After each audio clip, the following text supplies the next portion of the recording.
ఒక్క రోజుకి 390 కోట్ల అప్పు.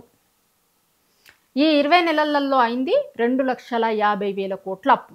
ఈ అప్పంతా ఏంది అనుకుంటున్నారా? తెలంగాణకి అయిన అప్పు. తెలంగాణ కోసం మన ప్రభుత్వం, కాంగ్రెస్ ప్రభుత్వం తీసుకొచ్చిన అప్పు. ఇదంతా ఏదో ప్రభుత్వం తీసుకొచ్చిన అప్పు అని అనుకుంటుర్రేమో.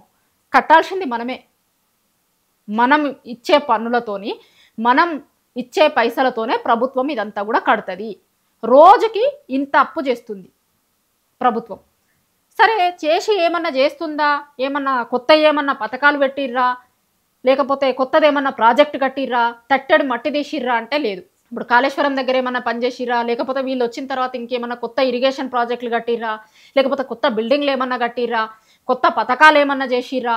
సంక్షేమ కార్యక్రమాలు ఏమన్నా చేసిర్రా అంటే మన కళ్ళ ముందుంది. కాంగ్రెస్ ప్రభుత్వం వచ్చిన తర్వాత ఏం చేసింది 20 నెలల నుంచి అనేది మన కళ్ళ ముందే కనిపిస్తుంది. ఎక్కడా ఒక్క తట్టెడు మట్టి తీయలేదు అనేది కూడా అందరికీ తెలుసు. ఎక్కడ ఒక్క తట్టెడు మట్టి కూడా తీయకుండా మరి ప్రభుత్వం ఇన్ని కోట్ల అప్పు తీసుకొచ్చి ఏం చేస్తుంది? దేనికోసమని ఖర్చు పెట్టింది? ఖచ్చితంగా ప్రభుత్వం తెలంగాణ ప్రజలకు సమాధానం చెప్పాల్సిన అవసరం ఉంది.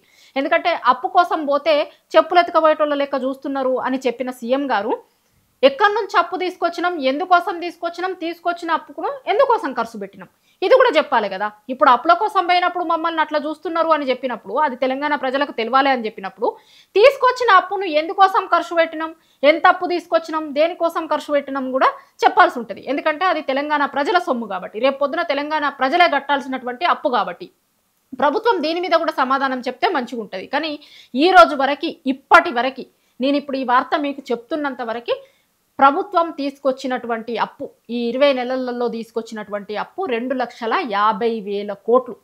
ఇదంతా కూడా మనం కట్టాల్సిన అప్పు, మన మీద పడ్డటువంటి అప్పు, మన రాష్ట్రం మీద పడ్డటువంటి అప్పు.